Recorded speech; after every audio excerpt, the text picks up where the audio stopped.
Okay, sorry about that. So let me start again for those folks online.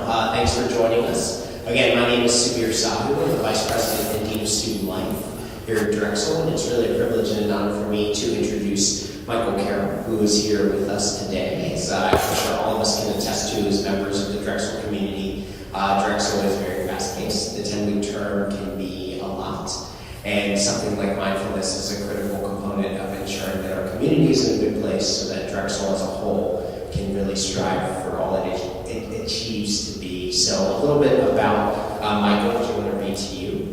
This is a session, first of all, sponsored by the Provost Office, Human Resources, and Student Life. Michael Carroll has more than 35 years of experience holding human resources executive positions with Wall Street publishing firms such as Bankers Trust Company, Shearson Lehman Brothers, American Express, Payne Weber, Simon & Schuster Publishing, and the Walt Disney Company. He is the author of Awake at Work, The Mindful Leader, and Fearless at Work, and has lectured on the topic of leadership and mindfulness at Harvard Business School, Wharton Business School, Columbia University, Yale University, and so many other institutions throughout the US, Canada, Australia, and Europe. So I'm thrilled to introduce him to all of you. Welcome to Drexel. Thank you once again. Thank you for having me. Nice to have a nice small group. This is great. I'm laughing because I'm getting older. When I hear my history, I'm like, oh my God, this is crazy. I worked for all those companies. So in any case, thank you for being here. So we have an hour together. It's a short time. And what I'd like to accomplish here is really talk a little bit about mindfulness and how it's being applied and why, for example, does Harvard Business School have a class in it? For God's sake. And just go through a little bit of the application, then talk about some of the basic principles of mindfulness and why it kind of unleashes the natural health and well-being of being human. And as I said earlier to the other group, talking about meditation is like standing next to a swimming pool and talking about swimming. So you want to get in the pool. So we'll do a little session of meditation and then we'll have some discussion. So that should be the hour, so to speak. This is great. I love small groups. It's so much more fun.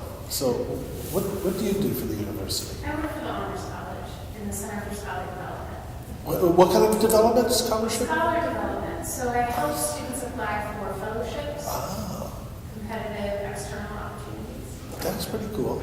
Good. Thank you. What do you do for the university? I'm a student actually. Oh, it's good having students here. You're the actual customer, okay? And what are you studying? Pre-med. Pre-med. Oh, thank you very much for taking care of us. Good luck. And what do you do for the university again? IT. What? IT. You know what I'm hearing? I swear to God. In Tibetan Buddhism, there's a thing called ati. It's very advanced training, very advanced tantric training. And I'm like, ati? You do ati? It's fantastic. I can't believe it. So anyway, IT. That's right, computer, IT. Right, I checked that. And you're in a law school. You teach law here. Any kind of specialty? I teach contracts, which is a big required first-year course. Right. And I teach First Amendment and media law. Oh, And obviously there's a lot going on. amazing. And I have my conscious lawyering group. Right. Which is for lawyers. This is a perfect time for you to be in discussion, right? Yeah. Well, thank you for your work. And what do you do here? I advise online students in the College of Arts and Sciences. Oh, that's interesting. So the online community, you're kind of the guidance counselor or advisor and stuff. That's pretty good. You're like a virtual advisor. That's cool. All right. Thank you.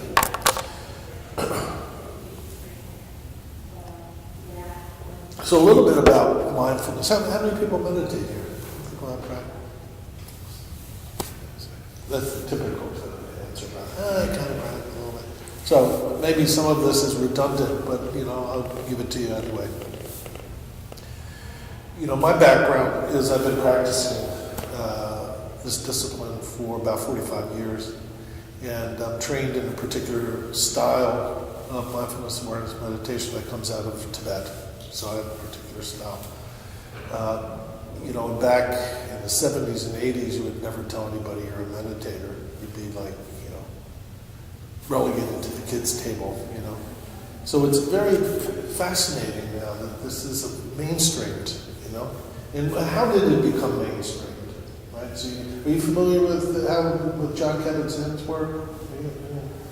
So I'll tell you anyway. But this is important. How this shift occurred, because it went from woo-woo to a fundamental discipline in hospitals, prisons, schools, higher ed, business, law. I mean, it's amazing. But it happened at the University of Massachusetts with a gentleman by the name of John Kabat-Zinn, who wrote the book Full Catastrophe Living.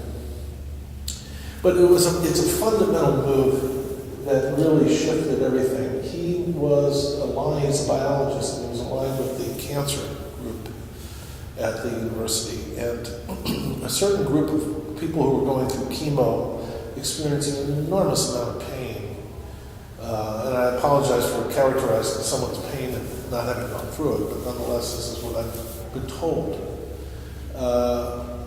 They were not able to receive any of the other kinds of treatment and pain managed because of the concoction they were using, so they just suffered tremendously. And John felt, well, give me a chance.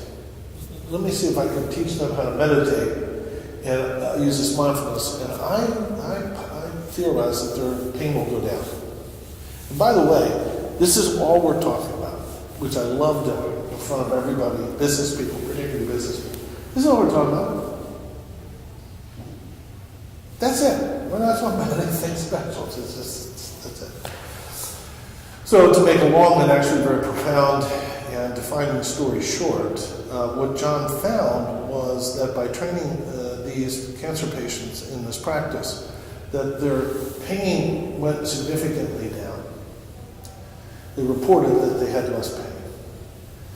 Nowadays, they've actually shown that they actually literally experience less pain. It's not just a psychosomatic perception.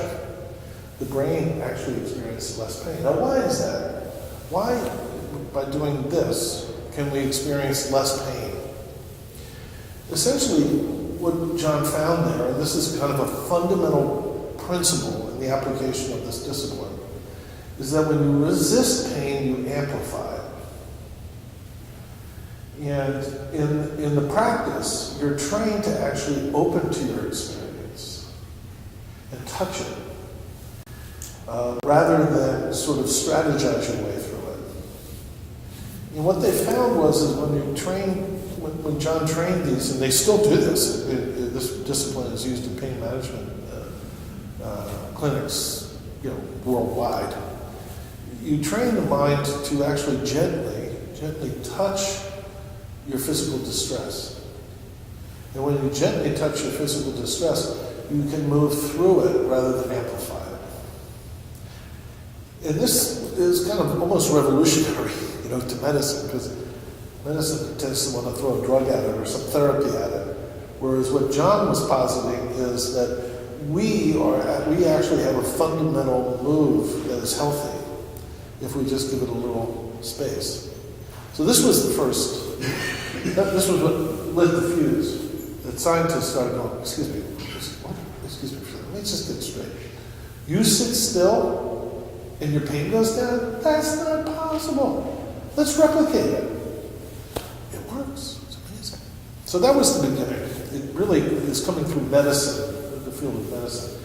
That sparked what is called mindfulness-based stress reduction, or MBSR, and as for people who practice, it's a very common moniker for really good training in what mindfulness is. And we have a couple really good programs here in the city over at UPenn and Jefferson.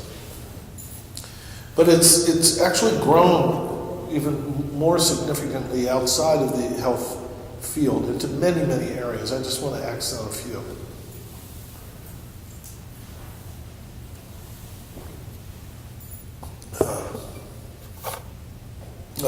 There's one other one. I love telling this one. I just enjoy it. It's another health one. It's about, it took 100 IT professionals, and they gave them all flu shot. And 50 of them were trained to meditate, the other 50 not. Over 3 months, people practiced 20 minutes a day, 5 days a week or so, and at the end of 3 months, they took a white blood cell count of all 100 people.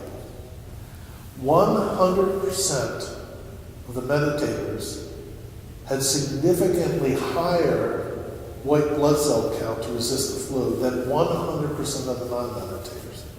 I mean, and they replicated this. This isn't a one-shot deal. Now that's kind of amazing. But how does that happen? Yeah, just sitting still. Bottom line to this is part of the brain that regulates the immune system is the same part of the brain that assesses a threat. And when you're under siege at work, like IT people are all the time, because you never can do enough, you begin to actually perceive your job as a threat. Overwhelmed, you ask too much, under-resourced, never meeting requirements, deadline squeezes, and it's kind of like, and the part of the brain that's trying to assess this situation is actually supposed to be regulating your immune system. It's been hijacked, and the meditation brings you back to your natural state. And your white blood cell goes up. All we're doing is this. And your white blood cell goes up. So this is what's kind of lit the fuse for mindfulness, is that medicine and science is like, this is kind of amazing. So a couple of other areas where this is being applied. In schools. For a long time, the use of mindfulness in schools, there's been some reluctance for religious reasons. This comes from a yogic tradition, and it is very reasonable. Parents, have some concerns. What's going on? What are you teaching my children? Now it's pretty much taken off, so that mindfulness in the classroom, mindfulness for teachers, superintendents, principals is a pretty common issue. There's lots of, the research is growing very rapidly. But the one piece that I'll bring your attention to, which I brought to other groups this morning, one other group this morning, is this isn't even around meditation. This is just the use of silence. Is if you've ever been in a high school, the transition from one class to another is an intense experience. Now, you guys probably know about this. I went to an all-boys private school. That, my graduating class was 68 kids. So the transition between class was priests staring at you, making sure you behave yourself. Whereas when I went to my son's school, I was like, oh my God, it's an intense situation. And for educators and for the young people, going from a classroom to that intense transition and then into a classroom is a very powerful social and educational experience that is basically unattended to. So orienting yourself back to learn, to focus, very difficult to do. What they found is by sandwiching that class with 2 minutes of silence in the beginning and 2 minutes of silence at the end, attention spans grow. Just by silence. Now, there's a lot more studies, I won't get into it, but it's increasingly being used in classrooms to strengthen attention span, alertness, innovation, all kinds of things. Another area is in prisons. There was a young lady here who was teaching meditation in the prison around the block where I actually taught meditation for 2 years as well, so that's why I'm bringing it up. There's some studies on the application of mindfulness in prison settings, very successful studies. Essentially, what it is if you've ever been in a prison, you'll notice that nobody wants to be there. Everybody wants to be somewhere else. This desire to be somewhere else creates an enormous amount of aggression. But when you actually have the inmates with the actual guards practice meditation together, they realize that they're actually living their lives together. And the studies have shown that aggression goes down, where they begin to go, well, we're here. How do we work this together? So I could go on and on about where it's being applied. In business, I should say something about that, because that's an area where I put a lot of effort. in leadership particularly. And I'll use some examples from here on leadership. But essentially what we're finding is that, I'll give you an example. For the most part, innovation and agility is one of the key issues right now in business. You've got to adapt very quickly. Disruption is key. You have to have agile teams that know how to do, either computer teams or whatever, technology teams, it doesn't matter. You've got to adapt. You've got to be agile. Typically, we think of innovation as a great idea. But what they're finding is that's not the defining element of a successful, innovative idea. It's the ability to socialize it skillfully to diverse stakeholders in order for them to buy into the idea and make it a reality. This ability to socialize ideas is a very unique skill. The core of it is the ability to resonate with each person's point of view.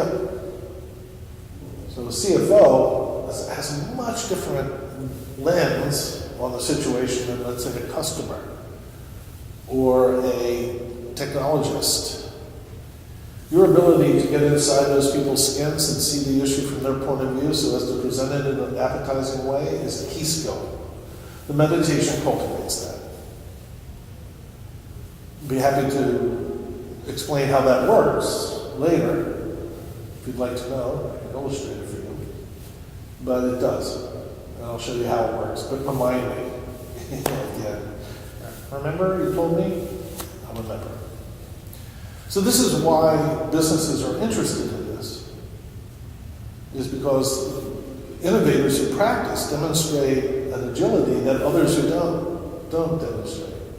And we spoke about this in law. Attorneys that practice demonstrate an agility in negotiating that those who don't practice do not demonstrate. For example, attorneys that practice meditation are less impressed with emotional tantrums. And an emotional tantrum is definitely a negotiating tactic. So these are all things that are becoming increasingly apparent in the business world, where it's like, dude, let's practice. I mean, let's train our minds, train the mind.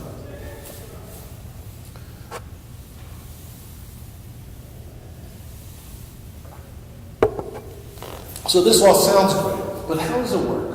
How does this work?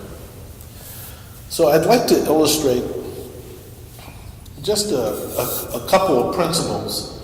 And for a couple of people that were here already, I apologize, but I got it. Let everyone know. So I just want to illustrate a couple principles which are very key to this practice. It's central. And one is a story that I love telling. And I said earlier, I often feel guilty telling the same stories over and over again. It's kind of, I feel like it's like cheating. Until I go to other meditation teachers and they tell the same stories over again. So I don't feel so bad. Anyway, here's the stories. The first story. And this is a fundamental principle to the practice. So it's a story of I am very honored to do what I'm doing right now, is illustrating this discipline to folks, particularly in business settings. On occasion, I lead, intensive retreats with executives. About 6 years ago, I was doing so, and at the end of the retreat, this gentleman came up. And he was the CEO of his own company that he had built, about 450 employees over here in New Jersey. He sold insurance products, very beautiful business. Very well done. I mean, it takes a lot of work to build something like that. In any case, he said, I really like this. I want you to come and teach my executive team how to be mindful leaders. I said, okay, that's fine. So about a month passed. I show up at his office, have a little coffee. He said, come on in. I want you to meet my team. Walk into the executive room, and their team is sitting there like that. Not all that happy. And he goes, I went on a retreat with Michael Carroll, learned to be a mindful leader. I think mindfulness meditation is really good. I want us to all be mindful leaders. Michael Carroll, take it away. I'm like, oh no, this is not good. about to inflict this on these people, which is the opposite of what this practice is about. You don't inflict it on anybody. So I started talking, and the CFO goes,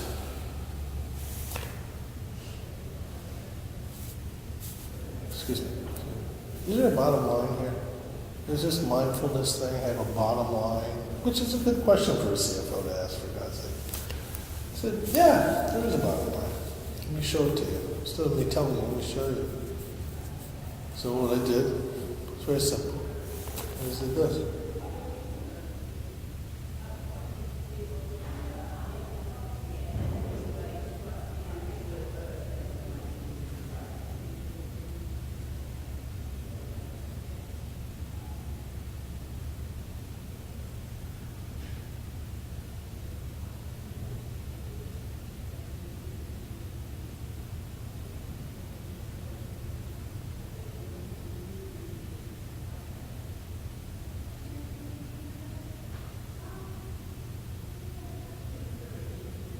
And what do you think happened? What do you think happened when I sat there like that?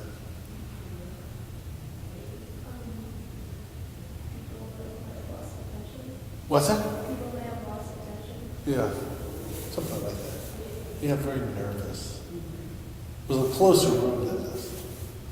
We'll start getting nervous, uneasy. One person said, I said, so how was that?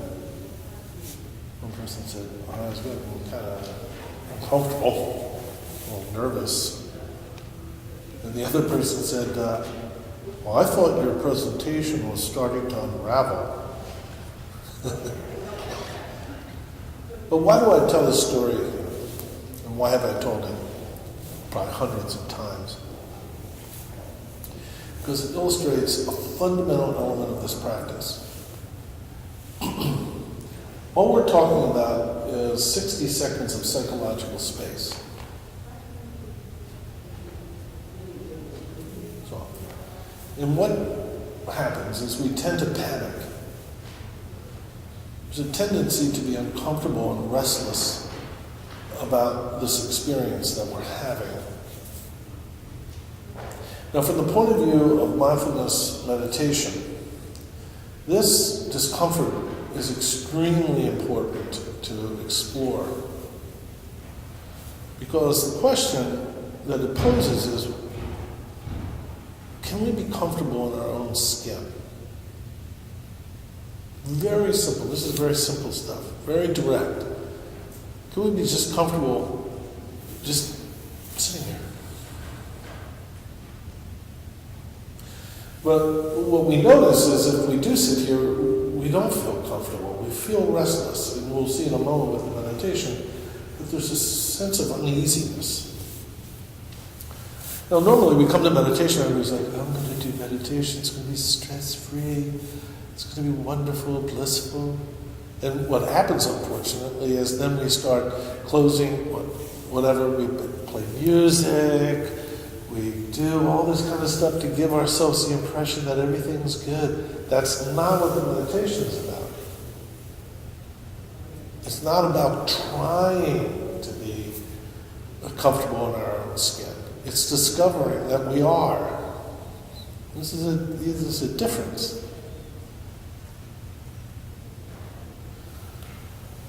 So this uneasiness is an important dynamic that the practice introduces us to, and how we gently, very gently unravel it, so that we're comfortable with who we are.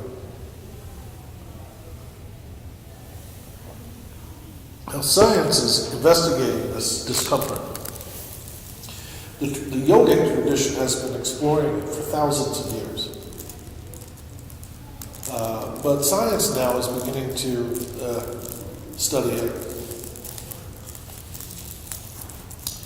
And there's a book coming out called Aware. This gentleman was at a conference I was at recently. He's a scientist. I forget his name. I can't believe I forget his name. He's a very famous guy.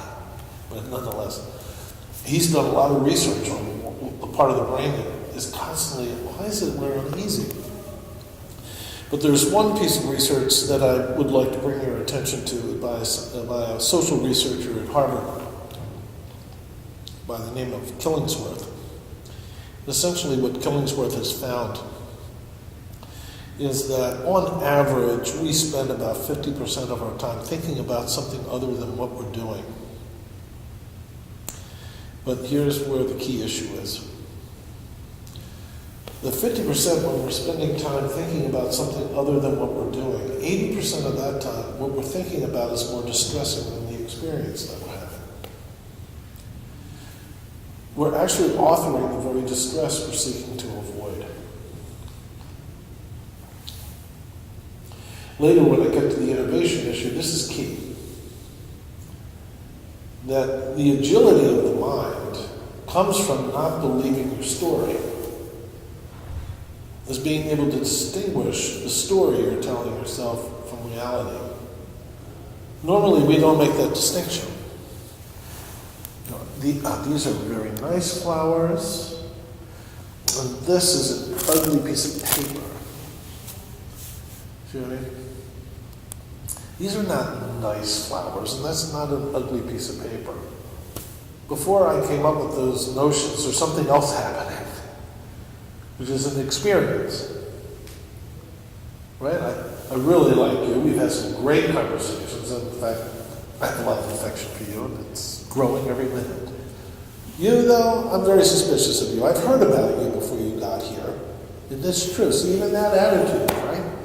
So I have this strong version that now I'm relating to. It has nothing to do with either of you. But it's a story that I've told myself that's actually the author of the very distress that I'm about to have with both of you. So the meditation actually trains us, and you'll see in a moment, how to recognize a version, a thought versus an experience. And the more you are able to do that, the more agile you become in how you relate with this situation here.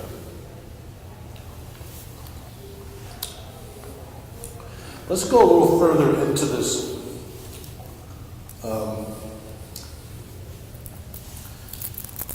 issue. This ease of presence, where we're comfortable with ourselves, fundamentally what we're working here with, from a social intelligence point of view, is confidence. That there's an inherent confidence to who we are as human beings that we've overlooked. There's an uneasiness, but when you actually drop the uneasiness, you begin to notice that there's an inherent confidence, not in something, but as something. I mean, you notice your hand isn't arguing with itself. It's inherently confident in itself. We're talking at that level. We're not talking about cognitive confidence. We're talking about presence confidence. Right? Your knee is not arguing with itself. It's knee-ness. You know what I mean? Your nose is nosiness. It's fine. It's exactly what it is. It's confident as itself. But let's explore this confidence a little further. And this is a very important dynamic as well to the practice. This is again a story. And we'll get to the meditation in a moment. So everyone's here to meditate. It's like, dude, could you stop with the stories and get to the meditation? All right. Essentially, the story is about why the Olympics make me uncomfortable. My wife used to be a gymnast, jumping around, flipping on boards. Those little horses where you flip up and you land. It's serious stuff. Anyway, she loves watching that. She also likes watching ice skating. Me, watching the ice skating is very painful. It's very scary, and we all know why. If you've ever watched. Out onto the ice comes two beautiful young people. They've spent their entire lives for this moment. They could be 17, 18 years old. They could be that young. And they're out there. 56 million people from around the world are watching. And they've chosen to come out onto the slipperiest surface known to humanity on razor blades in front of 56 million people and dance flawlessly. So the music begins. The dancing, and we're all very happy because they're beautiful, elegant, uplifted people. But we all know what happens. They go to the far end of the ice skating rink, and they start going like this. Really fast backwards. We all know what they're about to do. They're about to do the triple thing. And they go up in the air. Then they come down, we go, fantastic.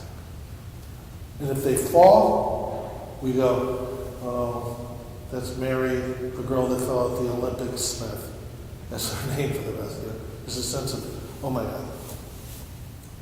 Now, why is this so powerful a moment to witness and to be in?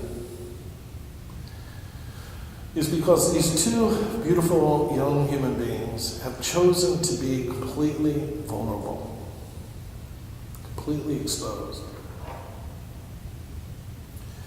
And in this practice of mindfulness awareness, vulnerability is not a weakness. When we hear the word vulnerable, we feel like, it's something, it's a weakness, it's a circumstance that should be otherwise, it should be remedied or avoided. Quite to the contrary, what we discover in doing the practice is that vulnerability is the source of power. So everybody notices vulnerable? Anyone not noticing vulnerable? Great. It's 100% of the time, anybody who likes social research, I got the database, 100% of the time, human beings all recognize them vulnerable. And it is a shared condition that we are exposed. But we spend a lot of time trying to sort of avoid it.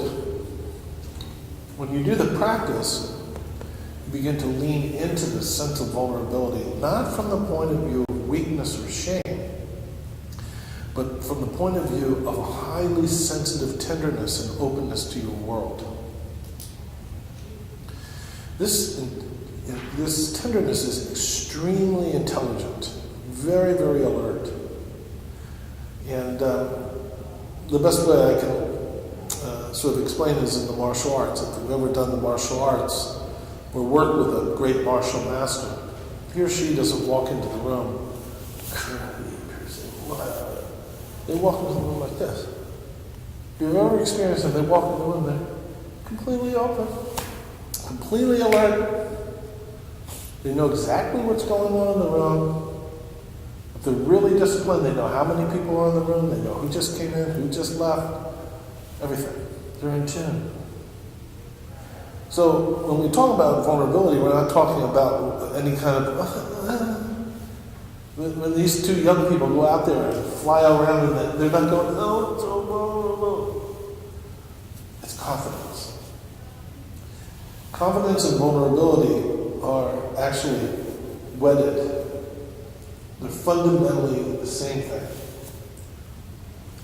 If you're not familiar with Brene Brown's work, you should be. Period. End of story. You should just go and learn about what she's doing. Her studies are showing that vulnerability is not only the source of human joy, it's the engine of human creativity. This flexibility, this agileness of openness. This practice was all about that. And actually, I'll show you after we do the practice how this simple practice exercises this muscle of openness and vulnerability and confidence. So those are some of the principles. This sense of being comfortable in our own skin, this ability to distinguish between our own story and our actual experience, and this sense of vulnerability as an expression of power. These are all qualities of the practice that naturally unfold.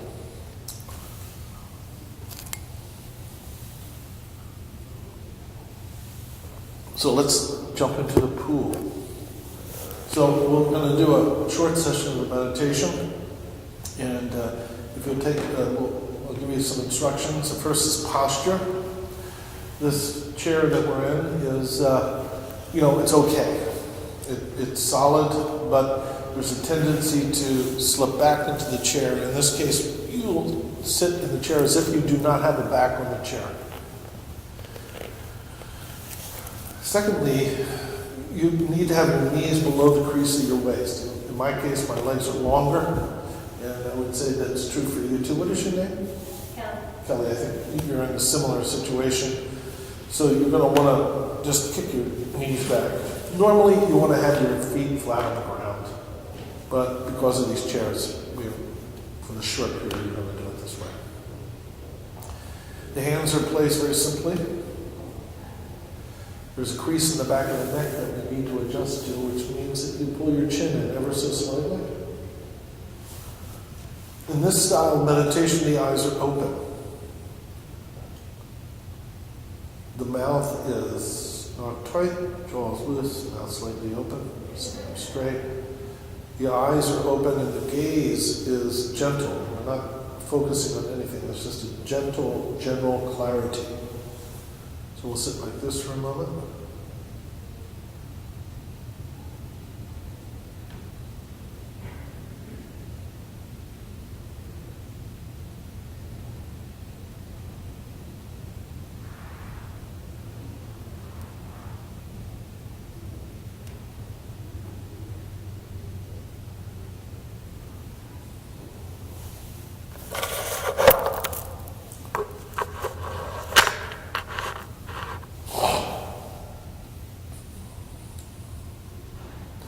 All right, so as you're sitting here in this posture, you will notice that fundamentally there's two things going on. The first is a very direct, unmistakable immediacy as your senses.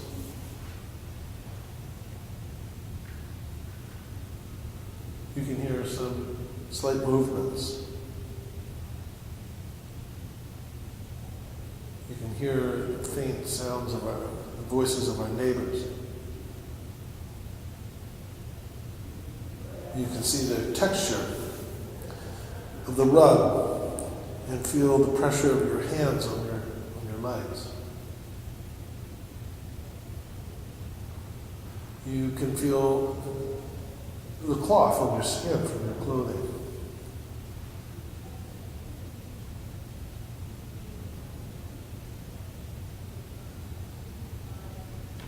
Very simple, very direct, unmistakable, vivid.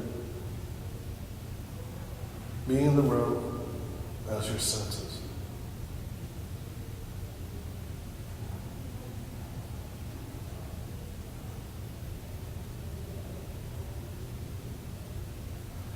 Now, the other thing you'll notice is that you're talking to yourself.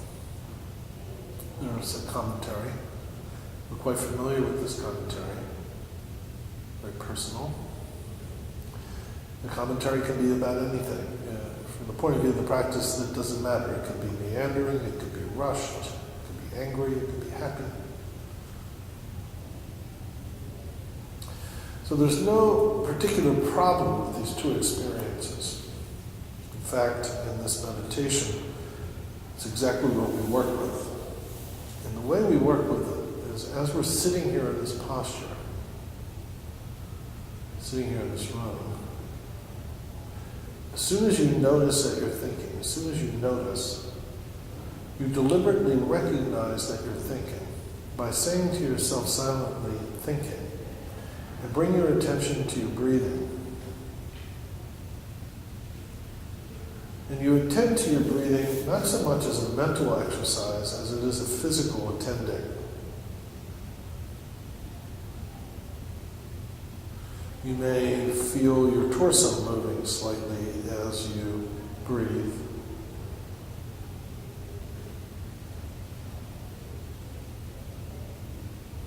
You may feel the breath on your lips or your nostrils as you breathe.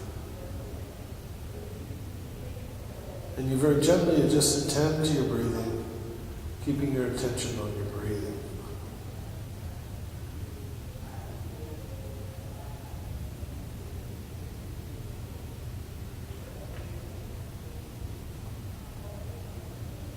At some point, you will notice that you're thinking. And as soon as you notice that you're thinking, you label it thinking, and you bring your attention back to your breathing, gently attending to your breathing.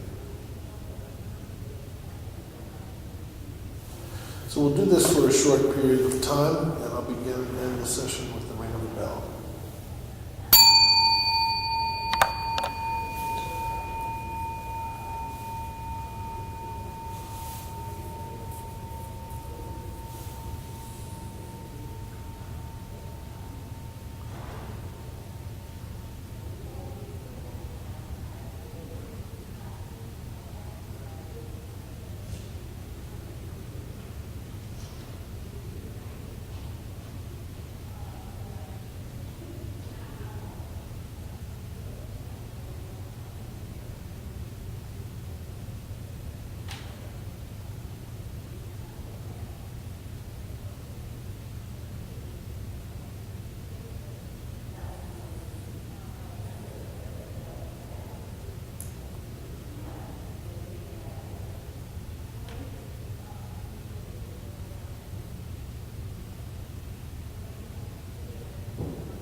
Do you have any questions about that instruction or observations about your experience?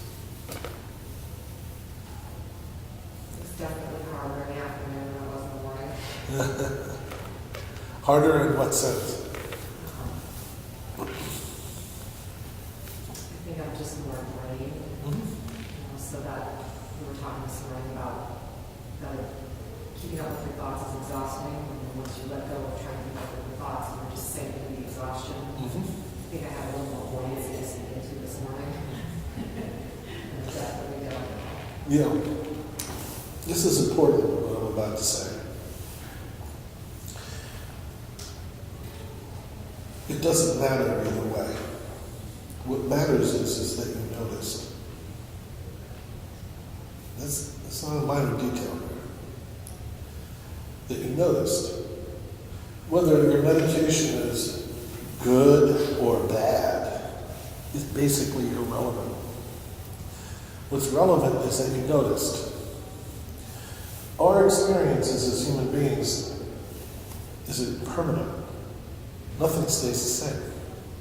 1 minute it's good, 1 minute it sucks. 1 minute it's happy, next minute it's sad. 1 minute we're young, next minute we're old.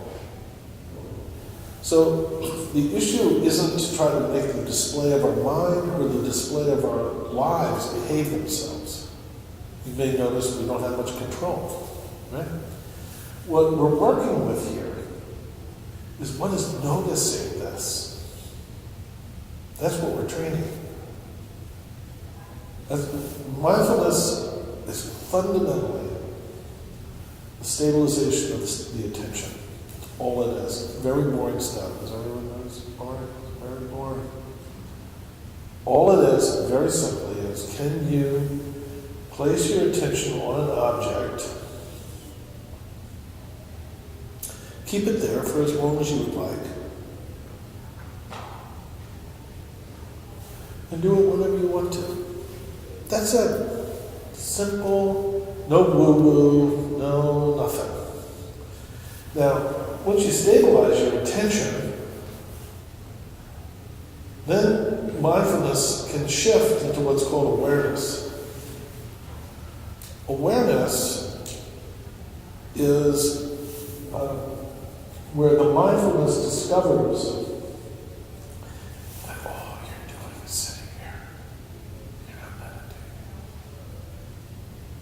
sitting here. By the way, that's all that's been going on with or without your permission, or without you noticing. But when the noticing and the presence come together as a singular immediacy, then we move into awareness, which is, we're just here. We're just sitting here. 99 and 9/10% of who we are is fine. Just sitting here. Our hair is not arguing with itself. Our toes are fine. Our nose is very nosy. There's only one part of us, very tiny part, that gives the impression that this isn't working out. And that part that gives us the impression that we're uncomfortable here, as soon as you place your attention on it, it disappears. That's simple. And once you sort of master, so to speak, the stabilization of the attention, this sense of presence becomes very evident. All you're doing is sitting here. And to let a little cat out of the bag, that's the position from which you glimpse what is called enlightenment. Glimpse it. Big quotation marks. Don't believe it. Don't believe any of this. Either experience it or not. But it's from that place that one glimpses the timelessness of this experience. So timeless purity of being human, being alive. Which shifts the practice. So, I sort of took license to push the envelope with you a little bit there, if that's okay. Any other questions about this instruction or observations about your experience?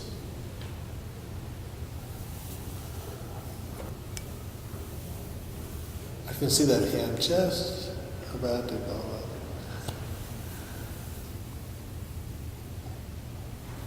When I'm trying to focus my attention and bring my attention back, I talk to myself in a particular way, just like a noticing kind of thought. I don't know how that,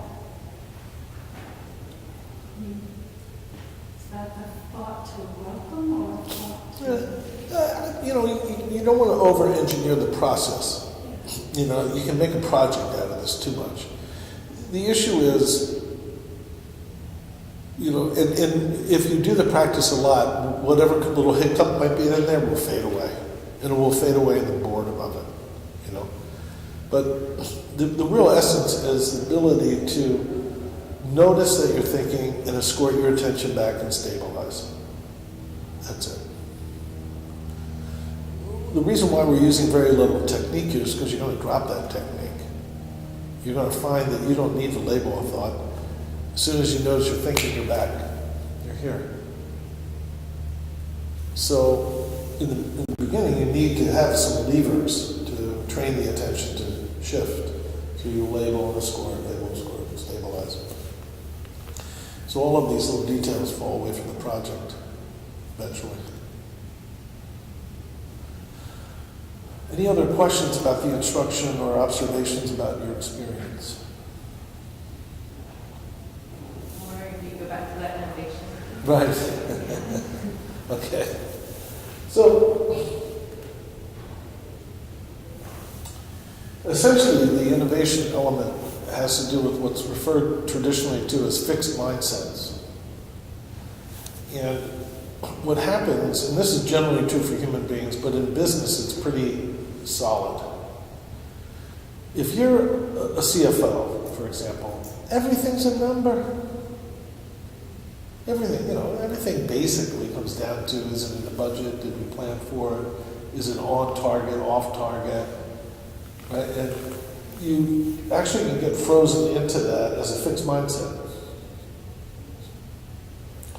And you begin to look at your world through a fixed mindset. So everything is, on budget, off budget. Is it in the plan, off the plan? The same thing in everyday life. If you're looking to fall in love or you're kind of wanting to meet somebody, well, you go through the world kind of cleaving off. Well, and you begin to, it's a fixed mindset. In meditation, what happens is, because you escort your attention from a mindset to the breath, you begin to notice that mindsets are more liquid than they are solid. You begin to actually notice that mindsets are lenses versus who you are. And you can move them around. You can take a CFO view, you can take a person who wants to meet someone to fall in love view, you can take a customer's view. Oh, I can take my son's view, I can take a cop's view, I can take an African American male who just didn't buy a cup of coffee view. Very easily. Readily, not easily, readily. There becomes this agility of mindsets versus fixed. Prior to doing meditation, for most of us, we got fixed mindsets. This is the Mikey show. Mikey's got it right. There's 5 rules. This is it. It's the Mikey show. Well, the more you do the meditation, you realize not only is there a Mikey show, but it's kind of very limiting. There's all these other interesting shows going on. Why would I want to just stick to the Mikey show? Do you know what I mean? And it gets very agile. Now, in innovation, the ability to move between mindsets is absolutely vital in socializing a novel idea. You have to be able to shift very quickly between mindsets to socialize a novel idea in order to galvanize ownership and interest. So that's how it works. Yeah. Yes? I noticed you didn't use the word empathy there, but are you describing empathy with the ability to... Empathy is part of this. This is actually more of what, this is now we're getting down to very technical terms. This is actually what I would call resonating or attunement. It's a broader sense of agility. Whereas empathetic accuracy is almost, let me see if I can give a good metaphor. It's kind of like attunement or resonance is like driving a car, whereas empathetic accuracy is the gear shift. It's the speed at which you move. But attunement and agility is very environmental. It's very fluid. It's kind of presency, whereas empathy is a little more ping, ping, ping.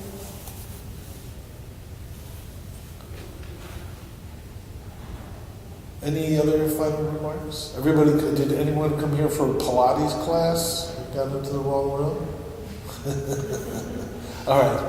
Well, thank you very much for your kind attention, and I do hope that this practice, that you do practice it and that it's helpful to you. So thank you very much. I just wanted to let you know about a couple things that are happening. So there's a handout in the back. It's also on the internet. We do have a weekly meditation group on Thursdays at 12:30. It's open to faculty, students, and staff, so you're welcome to come to that. There are guided meditations, so you can be a beginner and just jump right in. We also have a couple of workshops for faculty and staff coming up. So there's a mindfulness-based stress reduction workshop on May 23rd, and it'll be online via live web stream. And there's a body-based mindfulness of emotions workshop on June 12th. You can also register for that in Career Pathway. If you're a student or if you work with students, the Counseling Center has a series called Act 1, which is helpful in establishing some of the principles of mindfulness. And they also have self-compassion workshops. So contact me or the Counseling Center if you need more information about that. And thank you to Michael for spending the day with us. Well, I would also like to thank you, because this woman is in charge of health and well-being for this entire enterprise. She works very hard to try to make sure we take care of ourselves. So thank you very much. Thank you. All right.